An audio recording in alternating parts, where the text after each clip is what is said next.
بسم اللہ الرحمن الرحیم۔ ہم نبی کریم صلی اللہ علیہ وآلہ وسلم کے ساتھ نماز میں تھے۔ آپ نے کچھ لوگوں کے چلنے پھرنے اور بولنے کی آواز سنی۔ نماز کے بعد آپ نے دریافت فرمایا کہ یہ کیا قصہ ہے؟ لوگوں نے کہا کہ ہم نماز کے لیے جلدی کر رہے تھے۔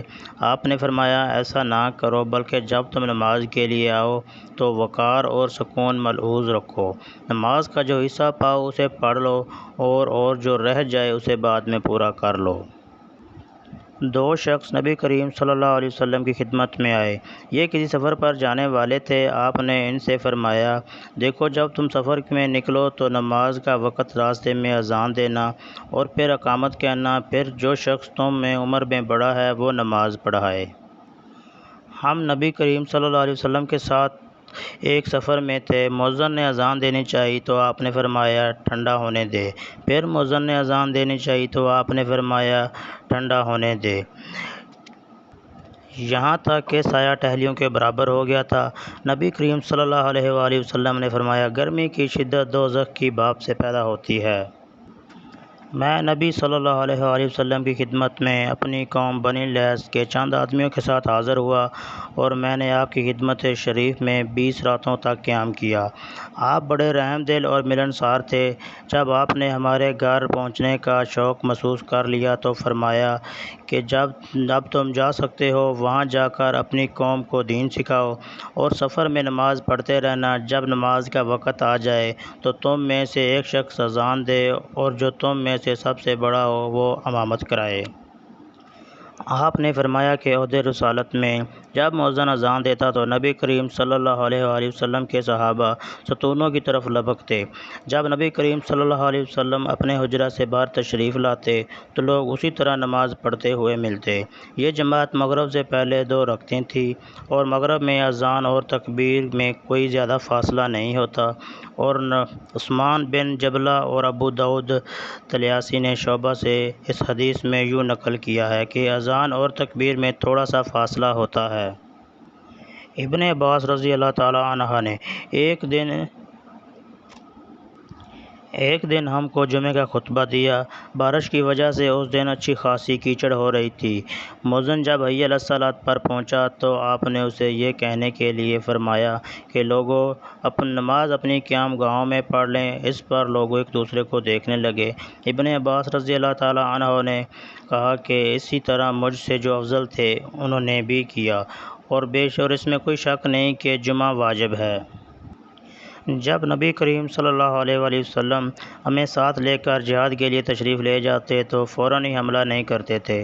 صبح ہوتی پھر آپ انتظار کرتے، اگر اذان کی آواز سن لیتے تو حملے کا ارادہ ترک کر دیتے، اگر اذان کی آواز نہ سنائی دیتی تو حملہ کر دیتے۔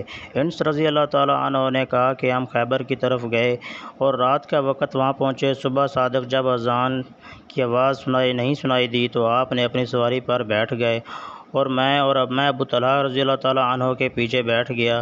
چلنے میں میرے قدم نبی صلی اللہ علیہ وآلہ وسلم کے قدم مبارک سے چھو جاتے تھے۔ انس رضی اللہ تعالیٰ عنہ نے کہا کہ خیبر کے لوگ ہمیں ٹوکروں اور کدالوں کو لیے ہوئے اپنے کام کاج کو باہر نکلے تو انہوں نے رسول کریم صلی اللہ علیہ وسلم کو دیکھا تو وہ چلا اٹھا کہ محمد صلی اللہ علیہ وسلم پوری فوج سمیت آ گئے۔ انس نے کہا کہ جب نبی صلی اللہ علیہ وسلم نے انہیں دیکھا تو آپ نے فرمایا اللہ اکبر اللہ اکبر، خیبر پر خرابی آ گئی۔ بے شک واجب ہم کسی قوم کے میدان میں اتر جائیں تو وہ ڈرائے ہوئے لوگوں کی صبح بری ہوتی ہے۔ میں دیکھتا ہوں کہ تمہیں بکریوں اور جنگل میں رہنا پسند ہے، اسی لیے جب تم جنگل میں اپنی بکریوں کو لیے ہوئے موجود ہو تو نماز کے لیے اذان دو تو تم بلند آواز سے اذان دیا کرو، کیونکہ جن و انس بلکہ تمام ہی چیزیں جو مؤذن کی آواز سنتی ہیں وہ قیامت کے دن اس پر گواہی دیں گی۔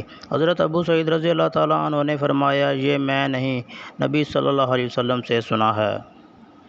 نبی کریم صلی اللہ علیہ وآلہ وسلم نے فرمایا، جب نماز کے لیے اذان دی جائے تو شیطان پادتا ہوا بڑی تیزی کے ساتھ پیٹھ موڑ کر بھاگتا ہے تاکہ اذان کی آواز نہ سن سکے، اور جب اذان ختم ہو جاتی ہے تو پھر واپس آ جاتا ہے، لیکن یوں ہی تکبیر شروع ہوتی ہے تو وہ پھر پیٹھ موڑ کر بھاگتا ہے۔ جب تکبیر بھی ختم ہو جاتی ہے تو شیطان دوبارہ آ جاتا ہے اور نمازی کے دل میں وسوسے ڈالتا ہے، کہتا ہے کہ فلاں بات یاد کرو، فلاں بات یاد کرو۔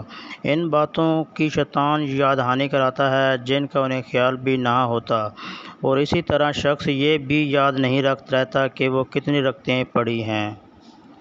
حضرت بلال رضی اللہ تعالیٰ عنہ کو حکم دیا گیا کہ اذان کے کلمات 2 مرتبہ کہیں اور سوائے قد قامت الصلاۃ تکبیر کے کلمات 1 بار کہیں۔